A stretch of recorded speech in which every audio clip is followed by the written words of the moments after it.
যে সমন্বয়ক শব্দটি পরে সেটা একরকম চেঞ্জ হয়ে গেল বৈষম্য বিরোধী ছাত্র আন্দোলন। কিন্তু কোনো একটা কারণে এই সমন্বয়ক জিনিসটা সেই সময় মানুষের বিশ্বাসের জায়গা থেকে একটা গালিতে পরিণত করে দেওয়া হইল। গালিতে পরিণত কে করলো? গালিতে পরিণত করলো সমন্বয়কটা নিজে। আন্দোলনের যারা অ্যাকচুয়াল স্টেক হোল্ডার ছিল, যারা অ্যাকচুয়াল সমন্বয়ক ছিল, তারা কোনো এক কারণে হঠাৎ করে তাদেরকে চাপায় দেওয়া হইলো, তাদেরকে সিম্পল ভাষায় মাইনাস করে দেওয়া হইলো। তাদের পরিবর্তে 5 আগস্ট 4 আগস্ট হঠাৎ করে এসে যারা চলে আসলো, তারা ঢুকে গেল বৈষম্য বিরোধী ছাত্র আন্দোলনের মধ্যে।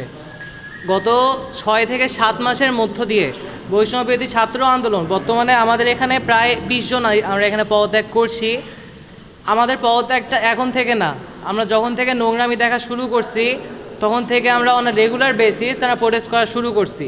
অবস্থাটা এমন ছিল যে আমরা শুধুমাত্র নিশ্চুপ কিন্তু অন্ধ না। আমরা সব কিছু দেখতাম কিন্তু আমরা চেয়েও কোনো কিছু বলতে পারিনি।